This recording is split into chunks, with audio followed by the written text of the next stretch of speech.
زمانہ تھا جس میں کسی کو بھی نہیں معلوم تھا کہ اس طرح کا کوئی نو مولود اس دنیا میں آ چکا ہے اور اس غار میں ہے. اس کا رابطہ اس دنیا کے حوالے سے صرف ایک شخص کے ساتھ تھا. یہ حضرت ابراہیم کی پہلی غیبت تھی. لہٰذا اس طرز غیبت کو ہم امام زمان کی کس غیبت سے تشبیہ دے سکتے ہیں؟ غیبت صغریٰ سے تشبیہ دے سکتے ہیں، چونکہ غیبت صغریٰ میں یہی تھا کہ امام زمان کا ایک شخص سے رابطہ ہوتا تھا.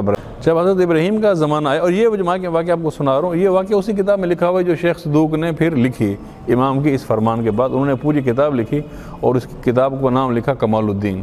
وہ اردو میں اس کا ترجمہ موجود ہے، سافٹ فارم میں بھی وہ نیٹ پہ موجود ہے، ہارڈ فارم میں بھی مل جاتی ہے. کمال الدین و اتمام النعمہ اس کا نام ہے، اس کو پڑھ لیجیے. اس میں سارے انبیاء کی غیبت کا اب پھر شیخ صدوق نے تفصیل سے ذکر کیا ہے، اور جو ائمہ سے مروی تھی. اور یہ واقعہ بھی انہوں نے اس کتاب میں لکھا، اور اس کے راوی امام جعفر صادق علیہ السلام ہیں، انہوں نے اس کو تفصیل سے بیان کیا. امام یہ فرماتے ہیں کہ جس زمانے کے اندر حضرت ابراہیم کی ولادت ہوئی، اس سے قبل جو نمرود وہاں کا حاکم تھا، اور یہ علاقہ آپ میں سے کو بتایا گیا کہ حضرت ابراہیم کا علاقہ، یہ نمرود کا علاقہ، یہ کون سا علاقہ تھا؟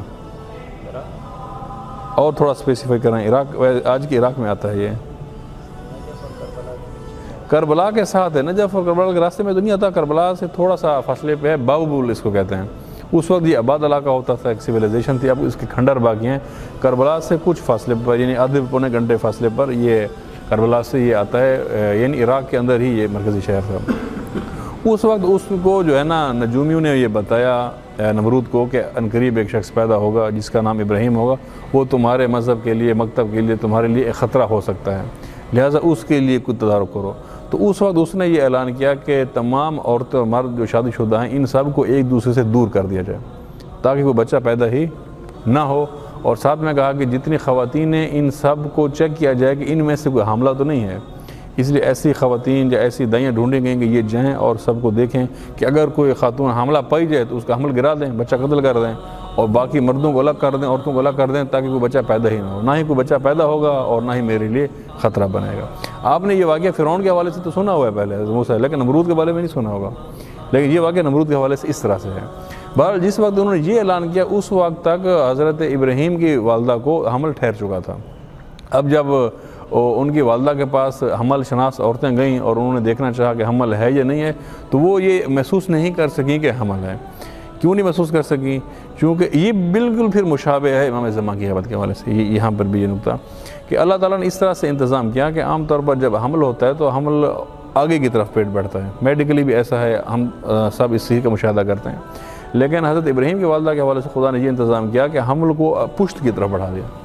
لہٰذا جب آگے سے دیکھا گیا تو لگتا تھا کہ پیٹ میں کچھ بھی نہیں ہے. اور یہ سیم امام زمان کی والدہ ماجدہ حضرت نرجس خاتون کے حمل کے حوالے سے خدا نے یہی کیا. کیونکہ کئی دفعہ معتمد عباسی جو اس وقت کا حاکم تھا اس نے خواتین بھیجیں کہ جائیں اور امام حسن عسکری کی جتنی بھی زوجیں سب کو چیک کریں کہ کوئی حاملہ تو نہیں ہے. کئی دفعہ بھیجا. جب بھی انہوں نے چیک کیا انہوں نے یہ کہا کہ حاملہ نہیں ہے. کیوں نہیں ہے؟ چونکہ اللہ تعالیٰ نے اس پیٹ کو، اس حمل کو کس طرف موڑ دیا؟ پشت کی طرف موڑ دیا.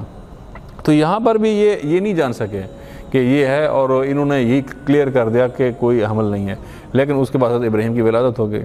اب جب ولادت ہو گئی تو یہ اعلان بھی اس نے کر رکھا تھا کہ اگر کسی نے چھپایا اور پتہ چل گیا تو بچے کو بھی قتل کر دیں گے، ان کے والدین کو بھی قتل کر دیں گے. اب یہ ایک بڑا سوال تھا حضرت ابراہیم کے والدین کے لیے کہ ہم اس کو، بچے کو پیدا تو ہو گیا ہے، چھپائیں گے کیسے؟ ظاہر آج کل پتہ چل جائے گا کہ بچے کی ولادت ہو گئی ہے، بچہ تو ویسے نہیں بچے گا، ساتھ میں ہمیں بھی مار دے گا. تو اب ہمیں کیا کرنا چاہیے؟ اس وقت مختلف آراء ان کے درمیان آتی رہیں کہ اس بچے کو ہم نمرود کو دے دیں یا کسی اور جگہ پہنچائیں، کیا کریں.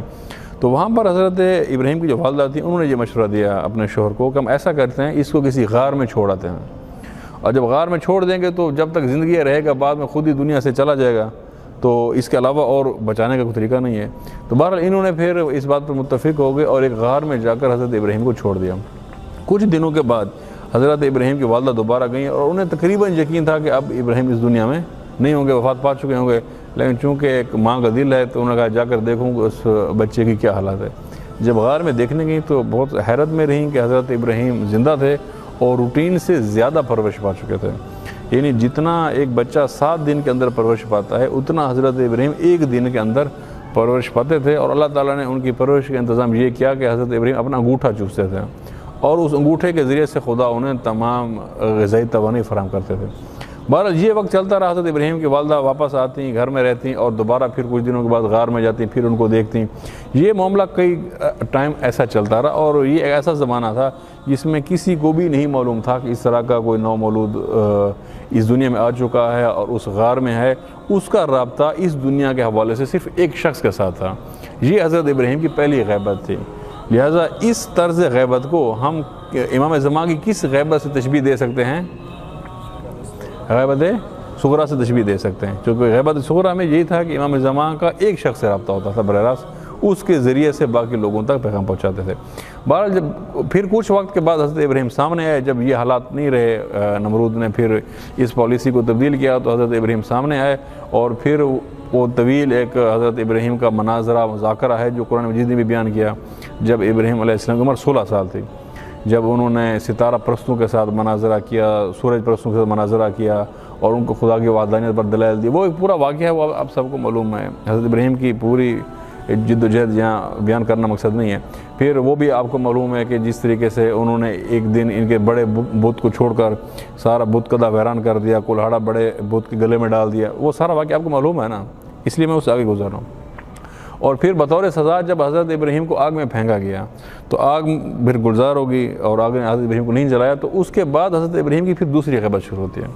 اور اس کا بھی ذکر قرآن مجید نے کیا ہے کہ حضرت ابراہیم نے اس وقت کہا کہ میں تم کو اور جن کو بھی تم خدا کے علاوہ پکارتے ان سب سے بیزار ہوں. یہ کہنے کے بعد حضرت ابراہیم بابل چھوڑ کے چلے گئے، اور بابل چھوڑ کے کہاں گئے کسی کو بھی نہیں معلوم، کتنا عرصہ کہاں رہے کسی کو بھی نہیں معلوم. پھر بہت بڑھاپے میں جا کر حضرت ابراہیم کا ذکر ملتا ہے فلسطین کی سرزمین پر، جو بعد میں فلسطین بنی. اس وقت اس کو کنان کہتے تھے، آج کا موجودہ اسرائیل ہے جہاں پر. یعنی وہ سرزمین کہاں ہے اور بابل کہاں، وہاں جا کر حضرت ابراہیم ظاہر ہوتے ہیں اپنے عمر کے آخری حصے میں. اس سے قبل حضرت ابراہیم کہاں تھے کسی کو نہیں معلوم. یہ حضرت ابراہیم کی دوسری غیبت تھی، جسے ہم امام زمان کی کس غیبت سے تشبیہ دے سکتے ہیں؟ جس میں کسی سے بھی رابطہ نہ ہو. وہ کون سی غیبت ہوتی ہے؟ غیبت 2 طرح کی غیبت ہے. اسی طرح باقی انبیاء کی بھی غیبت